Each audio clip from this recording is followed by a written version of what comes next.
How are you? कसे आहात? बरोबर. आज आपण ट्रिगोनोमेट्रिकचे फंक्शन प्रूव्ह दॅट म्हणजे हे sec X plus tan X is equal to under root म्हणजे कर्णी चिन्हात 1 plus sine X upon 1 minus sine x हे घेणार आहोत. मग आता काय कसं सिद्ध करणार? देअरफॉर कसं सेक एक्स काय आहे? 1 upon cos x, 1 upon cos x plus plus काय टॅन एक्स. टॅन एक्सचं सूत्र काय आहे? Formula sign X upon cos x, बरोबर. मग 1 upon cos x plus sine X upon cos x, denominator काय झालं? Cos x same. मग आता डिनोमिनेटरची काय होईल? डायरेक्ट बेरीज, ॲडिशन. काय होईल मग? 1 प्लस साइन एक्स छेद कॉस एक्स. आपल्याला ते सिद्ध करायचं आहे. मग आपल्याला हे पण कर्णी चिन्हात घ्यायला पाहिजे, नाही का? You want to take this in the sort, we will get under route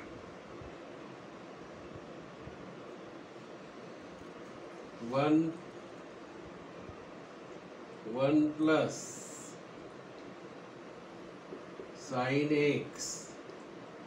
आता हे अंडर रूट घेतलं म्हणून स्क्वेअर होईल याचा, बरोबर की नाही? अपॉन कॉसचा पण काय होईल? Cos square x.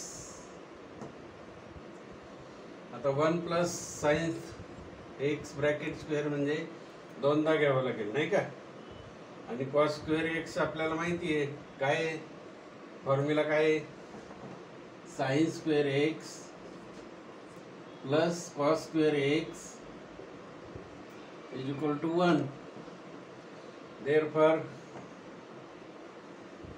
Cos square X is equal to काय होईल? 1 minus 1 minus sine square X. मग ती व्हॅल्यू आपण याच्यात पुट करू, बरोबर. आणि याचं डबल येईल म्हणून काय होईल आता? Under root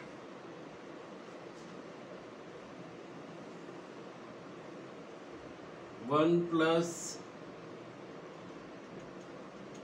sine X, double आहे, स्क्वेअर आहे म्हणून परत सुद्धा 1 प्लस साइन एक्स झालं डबल. कॉस स्क्वेअरचं सूत्र काय आहे?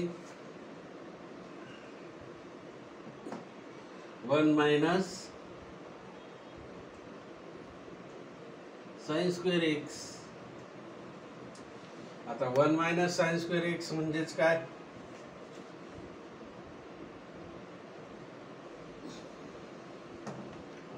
Under root 1 plus sine X परत 1 प्लस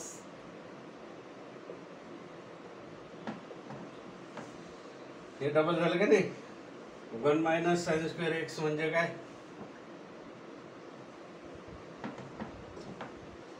1 प्लस साइन एक्स म्हणजेच काय? ए वर्ग A square minus B square is equal to A plus B.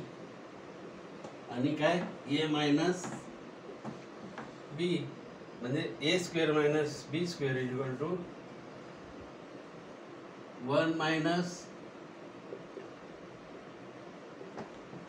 Sign X. दुसऱ्या ब्रॅकेटमध्ये 1 plus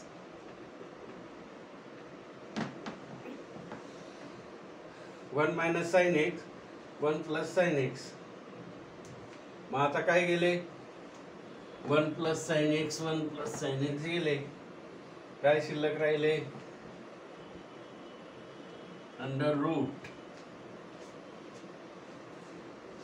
1 plus sine X upon 1 minus sine x हे सिद्ध झालं, कळलं? हे प्रूव्ह झालं. It is prove. Right hand side RHS is equal to LHS. Okay, thank you.